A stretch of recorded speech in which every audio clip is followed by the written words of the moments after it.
ఇక్కడ సార్ ట్రైలర్‌లో మీరు బాలయ్య గారి స్పీచ్‌ని కొద్దిగా ఏదో ఇది చేశారు. అది ఆ ఫ్యాన్స్ ఎలా రిసీవ్ చేసుకుంటారు సార్? అంటే ఆయన పబ్లిక్ అది సినిమాలలో చేయరు ఆయన. జస్ట్ పబ్లిక్‌లో ఎక్కడన్నా స్పీచ్ ఇస్తున్నప్పుడు ఇలా మాట్లాడుతున్నప్పుడు ఒక్కొక్కసారి అలా ఫ్లోలో పోతుంటుంది కదా! ఇది రెగ్యులర్ ఏమంటారు దాన్ని, ఇప్పుడు మనం ఏరియాల్లో ఉండే పిల్లలు సింగిల్స్ కాదండి ఇది. వాళ్ళు very much related into cinema,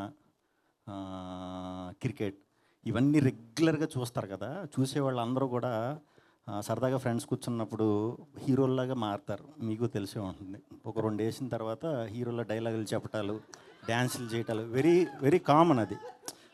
so Balayya Babu గారిది మీరు పట్టారు. ఇంకా చాలామంది హీరోల రెఫరెన్స్లు ఉంటాయి దీంట్లో 100%. కానీ నేను చెప్దాం అనుకునేది ఏంటంటే, బాలయ్య బాబు గారిది ఎవరు చేసినా కామెడీ అవుతుంది. అది బాలకృష్ణ గారు ఒక్కరికి చెల్లింది. అంత పవర్ఫుల్గా చేయటం, అది చేయటం. ఆయన ఎప్పుడు మనం ఏం చేసినా మనకు అలా అనిపిస్తుంది. ఆయన కానీ ఆగలేం మనం. బాలయ్యలాగా డైలాగులు చెప్తాం, క్లబ్లో జై బాలయ్య అంటాం. అది అంతే, అది ఆయనకే చెల్లింది.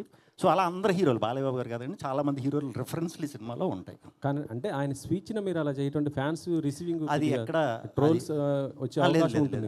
అది ఏ స్పీచ్లో నా డైలాగ్ అని చెప్పలేదు. మీరు ఒకసారి చెక్ చేసి నాకు చూపించండి.